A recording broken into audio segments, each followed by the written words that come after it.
Hello and welcome to this screencast where I'm going to show you how to add new rows to an existing Google Refine project.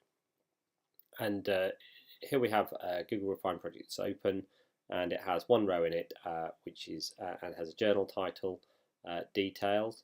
But I know through investigation that this journal title actually has gone through some title changes in its history, and I want to add in those other titles that it's gone under, so I can add in the correct ISSNs and the correct start and end dates for each different title that it's used over time. So the way I'm going to do this is I'm going to edit one of the cells in this current line. It wouldn't matter which one I chose, but in this case I've got a list of titles which I know that this journal had in the past, so I'm going to use the publication title cell. I'm going to edit the one that's already there, and I'm going to replace the or add to the title that's already in there with a list of all the titles I know of for this journal. So you can see I've got that title that I had before, and now I have another one which is Libraries in the Cultural Record, and another one which is Libraries in Culture. And I've separated these out by using a comma after each one. I can use any character there that I want, but it should be one that's obviously not already used in one of the title strings. So in this case I wouldn't want to use a colon, but I can use a comma. There may be other examples where there would be a comma in one of the titles and I wouldn't want to use that, and I'd use some other character instead.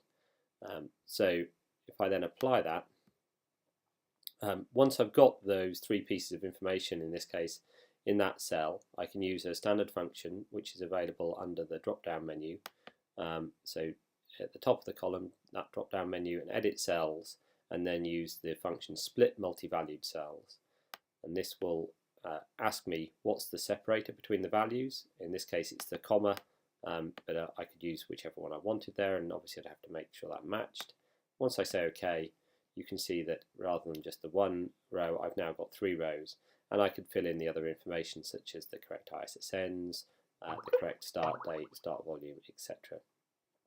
And I could do a similar kind of thing on other columns, so I don't have to use the publication title column. I could, for example, have used the ISSN and just put in three ISSNs. In fact, you could use any value, so I don't even need to put in a real value to create rows. So if I just want to create some random rows, I could just do it in a similar way. So let me just add three more rows. I'm going to edit this cell. It's not that I want connected rows, these are just three cells, so I'm just going to put a random string in there. Doesn't matter what it is, so I'm just using 111, and I can do the same again. So split multi-valued cells, a comma again, and you can see then I've got three more rows, and I could edit those. And so I could add large numbers of rows at a time if I really wanted to, with the title new row or whatever I want it to be. And that's how to add rows easily in Refine. Thank you.